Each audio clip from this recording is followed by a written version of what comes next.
So it's sort of like a digital painkiller, right? When you're having this acute pain, you can maybe use a Band-Aid or take a painkiller. It's kind of like temporarily helps you to remove the pain, but it just helped remove the symptom. It doesn't really translate into the long-term relief of the feeling of loneliness. This is Crisis Talk. I'm your host, Stephanie Hepburn. Today, University of British Columbia researcher Ruo-Ning Li joins me to discuss whether a highly empathetic AI chatbot or a randomly assigned college freshman peer is better at reducing loneliness. The results may surprise you. Let's jump in. My name is Ruo-Ning Li. I'm a social psychology researcher at the University of British Columbia. I study social connection, pro-social behaviors, and everything related to how to make people live happier, more fulfilling lives. So right now, I'm especially interested in finding effective, potentially scalable ways to foster better social connections and reduce loneliness, including using AI chatbots. I was reading your study, which is titled, "Is a Random Human Peer Better Than a Highly Supportive Chatbot in Reducing Loneliness Over Time?" Can you tell me about the methodology and SAM, the AI chatbot that you developed? Yeah, sounds good. So basically, just a little bit background because there's a huge loneliness epidemic nowadays, and there's like long-term debate about the use of AI chatbot as companions. So it has some advantages. It's always available and always listening. But on the other hand, we still don't know whether it has long-term effect on people's loneliness. So that's why we recruited about 300 first-year students. They just started their first semester in the university. And we asked them to complete a baseline loneliness measure before the study. And then we randomly assigned them into one of the three conditions. For the 14 days of the study, they either log into a assigned chat room to chat either with the AI chatbot or with another random paired participant, also a first year fellow, or just write a one sentence summary of their day. And after the 2 weeks, we just asked them to complete a post study survey, then measuring their loneliness again. So, just to give you a background about what this AI chatbot is about, it's a really interesting story. We put a lot of our efforts into designing this chatbot. We actually designed the bot to embody the best quality of an, ideal, highly supportive friend for this first year students. So what does this ideal friend mean? We kind of learn a lot from the decades of research of relationship science, what makes a great supportive friend, right? So there's some like key ingredients such as responsiveness, right? Like people like to chat with partners who are being able to acknowledge, validate, and appropriately respond to your emotions.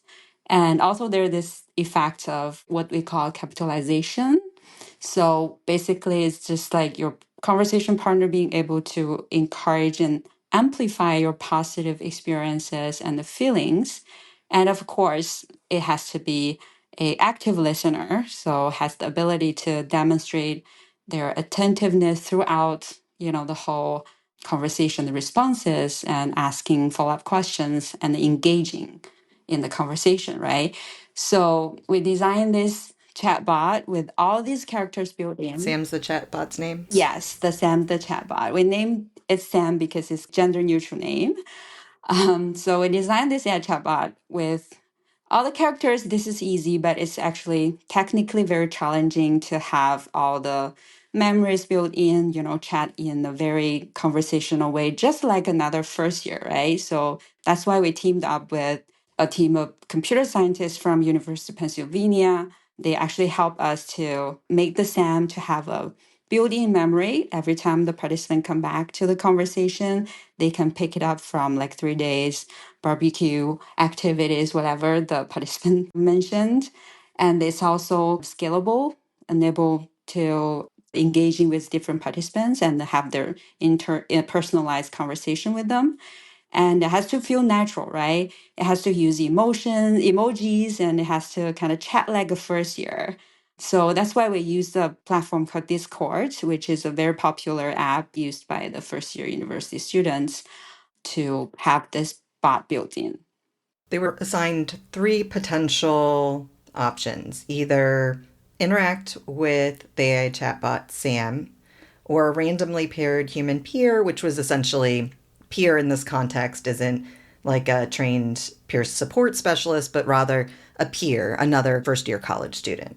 Yes, a random first year college student. We choose this population specifically because if you think about like back to any major life transitions you've ever experienced, like moving to a new city or starting a new job and leaving home for college, when a student just step onto a university campus for the first time, they're kind of stripped of their familiar social or support network, right? They're separated from their childhood friends, from their family, from their community almost overnight. So this is the peak window of the risk of loneliness.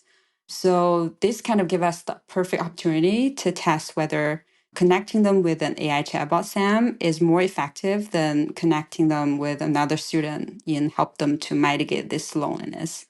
And then the control was journaling. Yeah, just a one sentence summary of their day. So tell me what you found. So what we found is a little bit surprised because we're expected to, at least, the AI chatbot should be somewhat similar to a random human peer.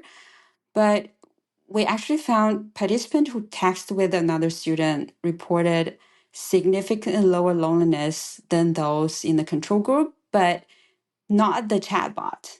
So loneliness was significantly reduced by interacting with the human peer, but not the AI chatbot. And how many times a day did that take place? It's 14 days. Entire 2 weeks, they just text every day, and we instruct them to send at least one message every day. But both the AI and human condition participant actually sent more than 10 messages. So they're pretty engaging. But chatting with this highly support chatbot actually didn't reduce loneliness, only chatting with a human peer did. That's pretty amazing if you think about it. Like, this is such a simple, low tech intervention, right? Just texting with another first year. And that was enough to shift loneliness, which it is a construct that is typically quite stable over time. And it wasn't just loneliness, right, that was improved, but the perception of isolation and positive mood as well. The impact of the peer interaction seemed to improve that as well, but not dialogue with Sam, the AI. Yes, exactly. So we did track perceived isolation and also overall positive mood. The pattern was held perfectly at the same. So human condition, we saw the decrease in the perceived isolation and increased overall positive mood compared to the baseline, but the AI condition showed no improvement whatsoever. And what about negative mood? Oh, that's something interesting. So even though the AI chatbot didn't help to improve the positive mood, but it does help mitigate negative mood. So it's significantly better than the journaling condition. So it seems like AI did not do nothing, right? It can be effective at soothing some maybe acute negative emotions in the moment. And that tracks with some of my interviews where people have shared their own experiences with talking to a chatbot about relationships or their mental health concerns. They did mention that in some ways it temporarily alleviated the negative way that they were feeling. But I guess the difference is whether something is a momentary emotional relief or whether it's going to last. Yeah, exactly. So that's exactly what I found. So it's sort of like a digital painkiller, right? When you're having this acute pain, you can maybe use a band-aid or take a painkiller. It's kind of like temporarily help you to remove the pain, but it just helped remove the symptom. It doesn't really translate into the long-term relief of the feeling of loneliness. And we also did something very interesting after the study. We told the participants that their chat room will stay open for another week. So they could just keep using it if they wanted. And we just look at who chose to return. We found that, well, only 3% of the journaling group continued journal, which is almost no one, and 14% continued chatting with Chatbot Sam. But what's amazing is 33% of the human pairs continue chatting with each other. And also, like one third of them exchange contact information, exchange like Instagram, social handlers, and move this offline. So, human connection didn't just reduce loneliness, it sustained engagement. Well, and that's interesting because when you think about social interaction, and in this case, it's two peers communicating with one another. The person in the study was assigned to another peer, but of course, for that peer, the person in the study is also a peer. And so I would think that there's some reciprocal understanding that's happening back and forth between two people navigating the same experience. Yeah, exactly. A lot of people interpret as, oh, it's any human would be okay. So if you think about it, they're not technically purely strangers. They do share a lot in common as a peer, and there are probably a reciprocal kind of dynamics between the two conversation partners. And one of the interesting points, I think, why that might happen is related to the concept disclosure. And this disclosure process in the relationship development, usually it should be kind of back and forth process, right? So we think that might play a role. I thought it was interesting that you built Sam to be incredibly empathetic, in fact, perhaps more empathetic than the peers themselves. Chatbot in general are super supportive, but we specifically built it to be empathetic for this group of first year students. Our instruction to the chatbot is like behaving like a perfect roommate that always listening and not judgmental and help the first year student navigate their first year life. So our chatbot is like very empathetic in the coding. So because we look into our conversations, because it could be possible that we code it that way, but it actually didn't act as empathetic as we thought, right? So that's why we did a content analysis with this 2,000 daily conversations across human AI condition. And we specifically use the GPT to rate the level of empathy and also engagement at the same time as well. And we look at both Sam and human partners conversations. And then we found that Sam showed substantially higher level of empathy and engagement than any of the human participants. But what's interesting is students showed significantly less empathy when talking to Sam, the chatbot, than when they were talking to their random paired human peer. Seems like they were taking the support from Sam, but holding empathy to their own. So that kind of goes back to your reciprocity point, right? What the peers are able to exchange. Maybe they don't need to display as much empathy because they get it. If somebody says, for example, my roommate hasn't talked to me and they're not interacting with me and I'm not sure what to do or I'm stressed about it, the other person may have a similar experience. Or if somebody says, I'm homesick, I'm having a hard time with that, the other person might just say, yeah, me too. It Yeah. may not need to be so expressed because both people are having that similar experience. So sometimes it's not like we need someone to be there always listening, give us solutions. It's more of like we're in the same situation, right? It's the resonance, like echo of each other's experience. The lived experience is probably what the chatbot or AI inherent lack of that make us feel it's almost impossible to build the connection. So, what was the most surprising finding for you? The most surprising finding is actually the loneliness finding because we were thinking that, AI chatbot with all the advantages it has over human beings, it's like infinitely helpful. It's highly supportive. We hope actually it could be a scalable solution to loneliness because, it just provide a lot of emotional support, especially in the period of imagine 3 a.m. in middle of the night and you feel super lonely, you have an emotional breakdown and no one's there for you. And chatbot could be really helpful when a human partner could be super groggy, right? If you wake them up in middle of night. So it could be helpful, but actually we didn't find any effect of reduced loneliness or social isolation. It just as good as writing a one sentence summary of your day, which is super, super surprising. So, what are you going to look into next? We're curious about like what are the active ingredients actually make people really drawn to, social chatbot, even they don't have the emotional benefit. If you think about like even we didn't find it has a long-term effect reduce loneliness, but the fact is there were like hundreds of millions active users who are using those AI companion apps, right? So we're like really looking at what draw them into the AI chatbot and what are the needs that hasn't been met of the human condition, and especially what are the fundamentally difference of human conditions and the AI chatbot that seems like the AI chatbot cannot replicate yet, but there's this paradox that millions of people are just drawn to talking to chatbot. And I've saw in the news the other day that, 1,000 people actually public marry their chatbot, which is like super fascinating. And we're just like curious, like what are behind this paradox, driven the engagement, but not the emotional benefits.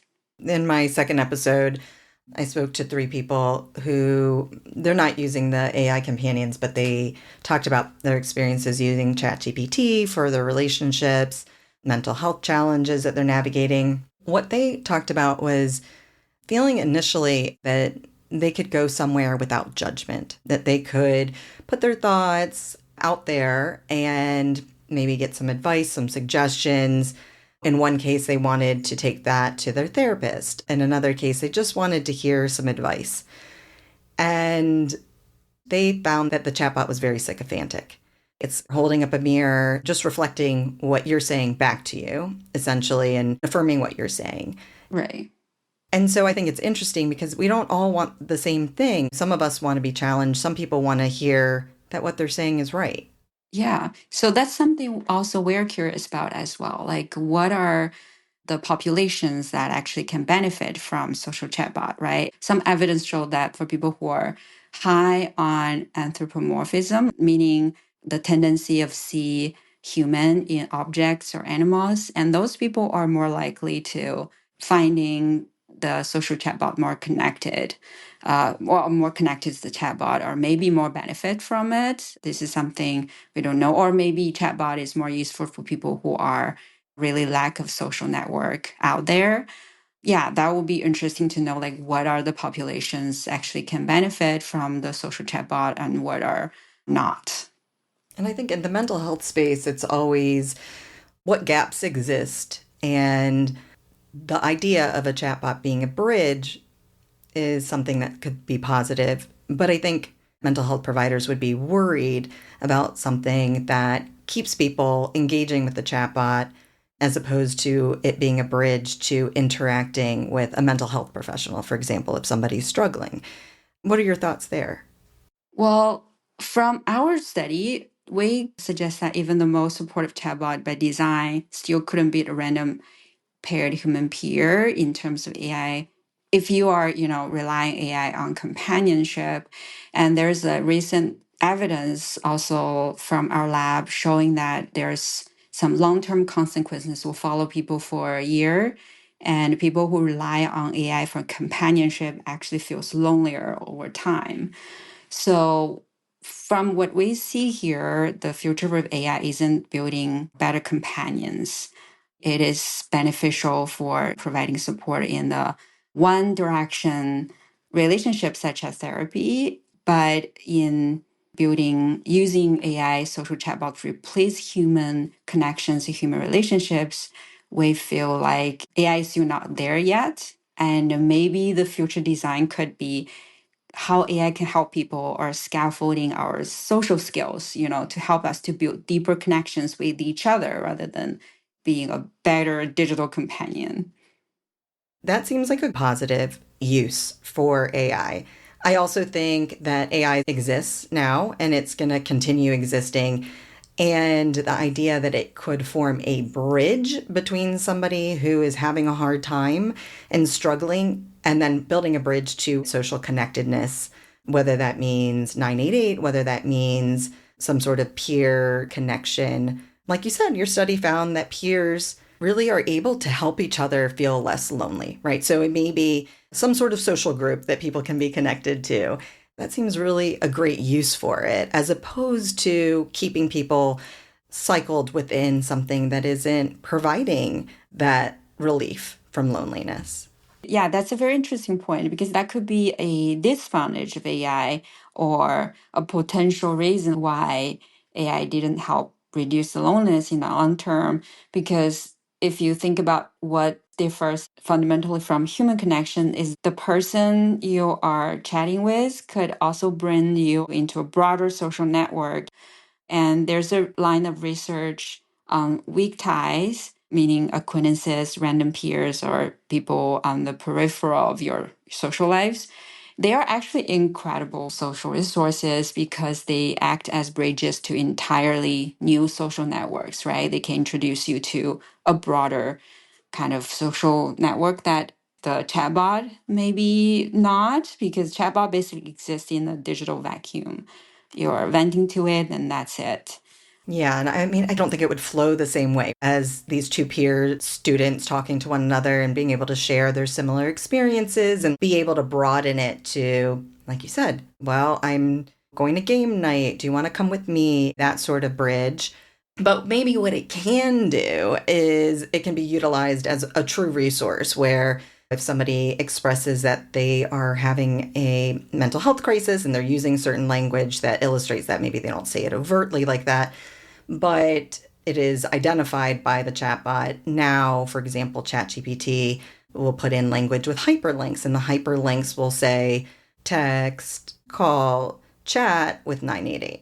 And you can actually press those hyperlinks and it takes you directly to texting, directly to calling, directly to that chat. And maybe in that way, there could be a bridge for social interaction. Yeah, that's an amazing point. Exactly. I think providing real world resources for people is going to be important for what we should consider the chatbot should do. That was Ruo-Ning Li, University of British Columbia social psychology researcher and lead researcher on a study evaluating whether a highly empathetic chatbot or a randomly assigned peer was better at reducing loneliness. In the study, participants and peers were both college freshmen navigating their first year away from home. Peers won hands down, even with less empathy. Some great peer resources are 988. You can call, text, or chat with 988. Veterans can press 1 to reach the Veterans Crisis Text Line. You can text HOME to 741-741. The Trevor Project, text START to 678-678. Youthline, text TEEN to 839-863. I'll include these resources and a link to the study in the show notes at talk.crisisnow.com. Feel free to email me at editor@crisisnow.com to let me know of ones I may have missed. If you enjoyed this episode, please subscribe and leave us a review wherever you listen to the podcast. It helps others find the show. Thanks for listening. I'm your host and producer. Our associate producer is Ren Koenig. Audio engineering by Chris Mann. Music is Vinyl Couch by Blue Dot Sessions.